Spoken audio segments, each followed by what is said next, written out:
بسم اللہ الرحمن الرحیم الحمد للہ والصلاة والسلام علی رسول اللہ الکریم اما بعد۔ اصول فقہ کی اجمالی تعریف یا اس کے بارے میں ہم یہ کہہ سکتے ہیں کہ کتاب و سنت سے شرعی احکام اخذ کرنا یہ محض خواہش نفس اور اتفاق سے کوئی بات کہہ دینے کا نام نہیں ہے، بلکہ صحیح حکم تک پہنچنے کے لیے ایسے ضابطے متعین کیے جانے چاہیے جن کو ملحوظ خاطر رکھ کر شرعی احکام اخذ کرنا صحیح کہلائے۔ ایسے ضابطوں اور کلیوں کو اصول فقہ کہا جاتا ہے۔ اس کی اجمالی تعریف یہ ہے، اور علماء اصول یعنی اصول فقہ کے جو علماء ہیں وہ اس علم کی تعریف کو ایک لقب ہونے کے اعتبار سے اور ان کے دونوں اجزاء یعنی اصول کی الگ تعریف کر کے اور فقہ کی الگ تعریف کر کے اس کو بیان کرتے ہیں۔ میں سب سے پہلے اصول فقہ کو مرکب اضافی یعنی اصول اور فقہ دونوں کو الگ الگ تعریفات کی شکل میں پیش کروں گا، جس کے ذریعے یہ ایک طرح کا فہم کے زیادہ نزدیک ہوگا۔ اصل عربی زبان میں یعنی اصول اصل کی جمع ہے۔ اصل عربی زبان میں ایسی چیز کو کہتے ہیں جس پر کسی دوسری چیز کا دار و مدار ہو، جس پر کسی دوسری چیز کی بنیاد ہو،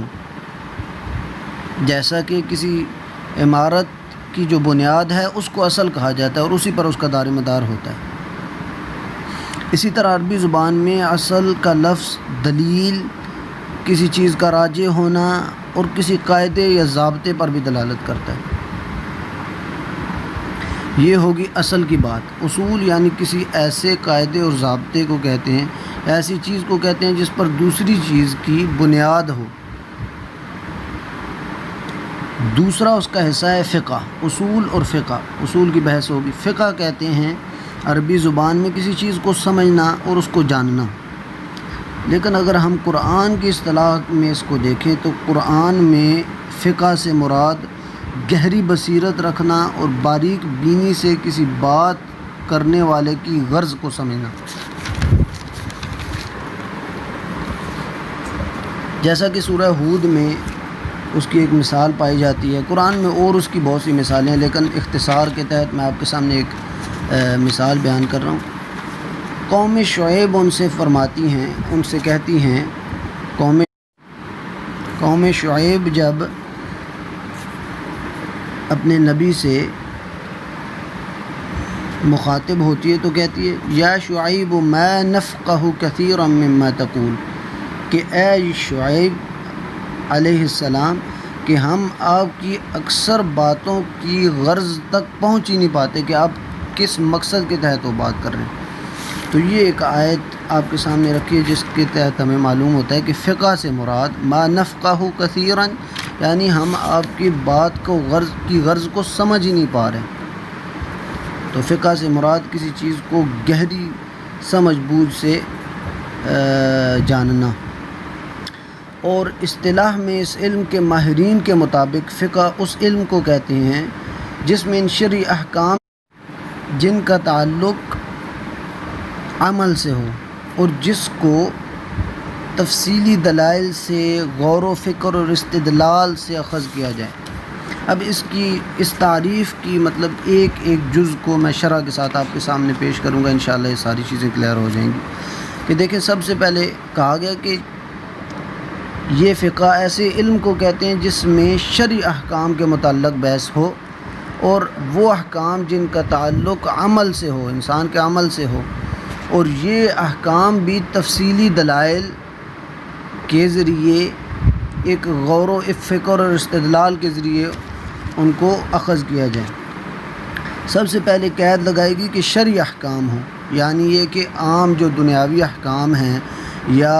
غیر شرعی احکام ہیں وہ اس میں شامل نہیں، شرعی احکام ہوں گے شریعت کے مطابق۔ اور حکم سے مراد کسی شرعی کام کے بارے میں واجب ہونا، مستحب ہونا، حرام یا مکروہ ہونے کے بارے میں علم ہونا، یعنی کسی کام کے بارے میں ان چیزوں کا علم ہونا کہ وہ واجب ہے یا حرام ہے، مکروہ ہے یا حلال ہے، اس کے بارے میں کیا حکم ہے۔ اور آگے یہ کہ وہ احکام انسان کے عمل کے متعلق ہوں۔ عمل سے مراد یہ ہے کہ معاملات اس میں شامل ہیں، اس میں عبادات شامل ہیں، لیکن اس میں عقائد یعنی فقہ میں عقائد، اللہ پر ایمان، ایسی بحثیں شامل نہیں ہیں۔ اور اسی طرح آخر میں یہ قید لگائے گی کہ غور و فکر اور استدلال سے ان کو اخذ کیا جائے۔ اب غور و فکر اور استدلال کی جو شرط لگائی گئی ہے، اس سے مراد اللہ تعالیٰ کا علم جو اس کے لیے ازلی علم ہے، اور رسول اللہ صلی اللہ علیہ وسلم کا علم جو اللہ تعالیٰ کی طرف سے موہوب تھا، اور اسی طرح مقلدین جو علم بغیر دلیل کے اخذ کرتے ہیں، یہ اصطلاحی طور پر فقہ نہیں کہلاتا۔ اصطلاحی طور پر ان کو فقہ نہیں کہا جاتا۔ یعنی فقہ وہ ہے جو غور و فکر اور استدلال سے خود اخذ کیا جائے۔ اسی طرح ایک اور چیز بیان کی گئی، تفصیلی دلائل سے غور و فکر کر کے حکم اخذ کیا جائے۔ تو تفصیلی دلائل سے مراد کسی خاص حکم کے بارے میں ایک خاص دلیل کا ہونا۔ فار ایگزامپل، مثال کے طور پہ اللہ تعالیٰ قرآن میں فرماتے ہیں حرمت علیکم امہاتکم، کہ اللہ تعالیٰ نے تم پر تمہاری ماؤں کو حرام کر دیا ہے۔ اب اس دلیل سے ہمیں پتہ چل رہا ہے کہ ماؤں کے ساتھ نکاح کرنا حرام ہے۔ اس خاص حکم کو ہم کہیں گے اس کی تفصیلی دلیل یہ آیت ہے۔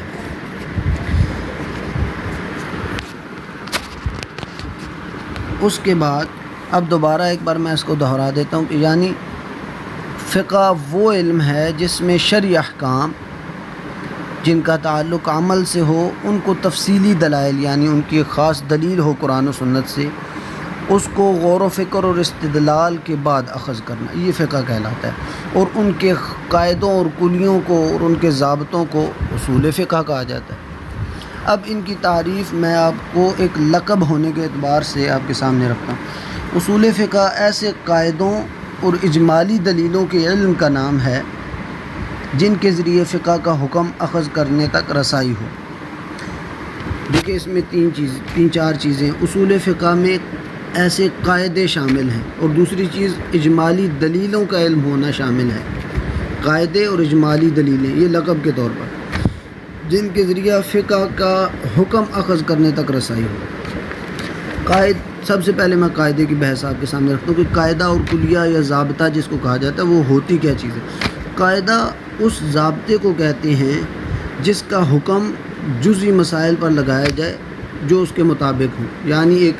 ایک قاعدہ ایک ضابطہ بنایا جائے، اس کے تحت وہ سارے مسائل آ جائیں جو اس کے متعلق ہیں۔ فار ایگزامپل اس کی مثال آپ کے سامنے رکھتا ہوں تو یہ اقرب الفہم ہوگا۔ ایک قاعدہ ہے جو کہ بتاتا ہے کہ حکم یعنی اللہ تعالیٰ یا رسول اللہ صلی اللہ علیہ وسلم کا حکم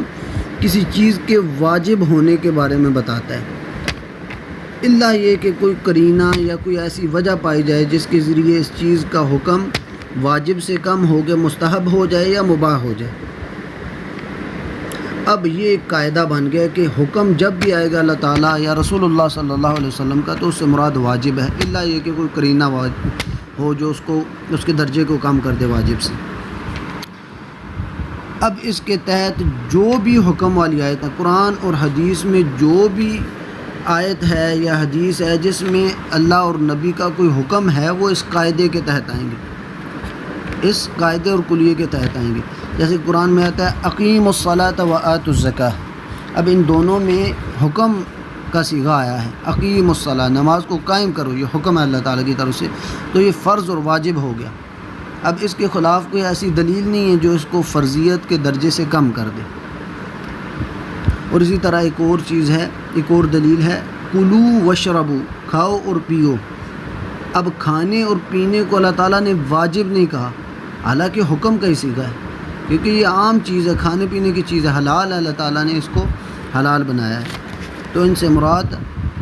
واجب نہیں، حالانکہ یہ امر کا صیغہ ہے۔ اس کے لیے ایک قرینے اور اس کے لیے ایک وجہ ہو سکتی ہے، اس کو انشاءاللہ تفصیلی ڈسکس کیا جائے گا۔ اس کے بعد دوسری چیز تھی، ہم نے اصول فقہ کو لقب کے اعتبار سے پڑھتے ہوئے کہا کہ ایسے قاعدے اور اجمالی دلیلوں کا علم ہونا اصول فقہ کہلاتا ہے جن کے ذریعے حکم اخذ کیا جائے فقہ کا۔ تو قاعدے کے بارے میں ہم نے پڑھ لیا۔ اجمالی دلیل سے مراد مصادر شریعت ہیں جس میں کتاب و سنت، اجماع، قیاس، یہ ساری چیزیں جو شریعت کی دلیلیں ہیں وہ سب شامل ہیں۔ ایک مجتہد کو ان کے حجت کا ہونا، یعنی کتاب و سنت اجماع ان سب چیزوں کا حجت ہونا معلوم ہو، پھر ان کے مراتب کا پتہ ہو کہ سب سے پہلے کیا آئے گا، کتاب آئے گی، سب سے پہلے قرآن آئے گا، اس کے بعد سنت اجماع، اس طرح ان کے مراتب ہیں، اور اس طرح ان کی دیگر ضروری جو بحثیں ہیں وہ اجمالی دلیلوں میں شامل ہیں، یعنی کتاب و سنت کی حجت کا ہونا، ان کی دیگر جو مسائل ہیں وہ اجمالی دلیلوں میں شامل ہیں۔ یہ ایک مختصر طور پر اصول فقہ کی تعریف مختلف پہلوؤں سے بیان کی گئی۔ اب ایک اصولی اور فقیہ میں کیا فرق ہوتا ہے؟ اصولی یعنی اصول فقہ کا عالم کتاب و سنت سے وہ قاعدے اور کلیے اخذ کرتا ہے جن کے ذریعے مسائل کا حکم ملے، اور فقیہ وہ ہوتا ہے جو اصولی کے بنائے ہوئے قاعدوں کے ذریعے مسائل کا تفصیلی حکم بیان کرے۔ یہ ان کے درمیان فرق ہے۔ اور اسی طرح فقہ اور اصول فقہ میں فرق، مثلاً ایک آیت فار ایگزامپل آپ کے سامنے ہے اقیم الصلاۃ، فقہ سے یہ پتہ چلتا ہے کہ نماز فرض ہے اور اس کی دلیل یہ آیت ہے، لیکن اصول فقہ ہمیں یہ بتاتا ہے کہ نماز کی فرضیت ہمیں کیسے معلوم ہوئی۔ اس میں دو امور قابل ذکر ہیں کہ اس کی دلیل قرآن سے ہے جو کہ حجت ہے ہمارے لیے، اور اس کی حجت ہونا مطلب اس میں کچھ بحث ہے، اس میں کافی تفصیل پڑھی جاتی ہے، اور اسی طرح اس آیت میں اللہ کا حکم ہونا جس کا مطلب کسی چیز کا فرض ہونا ہے، حالانکہ کوئی قرینہ یا وجہ اس میں نہیں پائی جاتی، اس وجہ سے یہ چیز یعنی نماز کا فرض ہونا اس میں شامل ہے۔ یہ اصول فقہ کا اس طرح کا موضوع ہے کہ اس میں مصدر کی حجت ہونا شامل ہے، اور کیسے یہ چیز فرض ہوئی یا اس پہ حکم لگایا گیا۔ اب یہ سوال اٹھایا جا سکتا ہے کہ آج کل تو تقلید کا دور ہے، اجتہاد کا دروازہ تو بند کر دیا گیا ہے، تو ان قاعدوں اور کلیوں کا فائدہ کیا ہوگا؟ تو اس کا جواب یہ ہے کہ اجتہاد کا دروازہ تو قیامت تک اپنی شرائط کے ساتھ باقی رہے گا۔ جن لوگوں نے اجتہاد کا دروازہ بند ہونے کا فتویٰ دیا تھا، اس کا پس منظر یہ ہے کہ نااہل لوگوں نے کچھ شریعت کے ساتھ یہ جسارت کی کہ بلا کسی علم اور قابلیت کے کتاب و سنت سے احکام اخذ کرنا شروع کر دیے، اور جاہل اپنی نفسانی خواہشات سے کام لے کر شرعی قوانین بنانے انہوں نے اپنی مرضی سے شروع کر دی۔ ایسے لوگ اجتہاد کے دعوے دار بن بیٹھے جنہیں سوائے اس نام کے کچھ بھی معلوم نہ تھا کہ یہ اجتہاد ہے بس۔ اس موقع پر بعض علماء نے اجتہاد کے دروازہ بند ہونے کا فتویٰ دیا تھا، لیکن وہ بعض علماء تھے۔ جو شخص اجتہاد کے مرتبے تک نہ بھی پہنچ سکے، فار ایگزامپل مثال کے طور پر، اس پر یہ چیز فرض ہے کہ اس علم میں مہارت حاصل کرے تاکہ اس قاعدوں اور کلیوں پر مکمل عبور حاصل کر کے وہ ائمہ یعنی فقہا کے اقوال اور ان کے مسلکوں کی بنیاد سے واقف ہو جائے کہ انہوں نے کسی مسئلہ کو کس بنیاد پر کس قاعدے اور کلیے کے تحت بیان کیا ہے، اور اس سے یہ بھی فائدہ ہو سکتا ہے کہ ان کے اقوال کا تقابلی مطالعہ کر کے ایک راجح بات پر جو کہ اقرب الی الدلیل ہے، جو کہ کتاب و سنت کی دلیل کے زیادہ قریب ہے، اس کو پہچان سکے، اور پھر وہ ان اصولوں اور طریقوں کی روشنی میں جنہیں ائمہ نے احکام کے اخذ کرنے میں اختیار کیا ہے، وہ ان کو اختیار کر کے خود کتاب و سنت سے احکام کو مستنبط کرے، احکام کو اخذ کرے۔ تو یہ چیز بے فائدہ نہیں ہو سکتی، بلکہ اس کے کہیں نہ کہیں ثمرات ہیں، بلکہ کتاب و سنت سے کسی حکم کو سمجھنے کے لیے اصول فقہ انتہائی ضروری ہے، بلکہ اس کے بغیر کسی حکم کا سمجھنا ناممکن ہے، اور اگر سمجھ بھی لے تو اس میں غلطی کر سکتا ہے، اس میں غلطی کا امکان ہے۔ سبحانک اللہم و بحمدک اشہد ان لا الہ الا انت استغفرک و اتوب الیک۔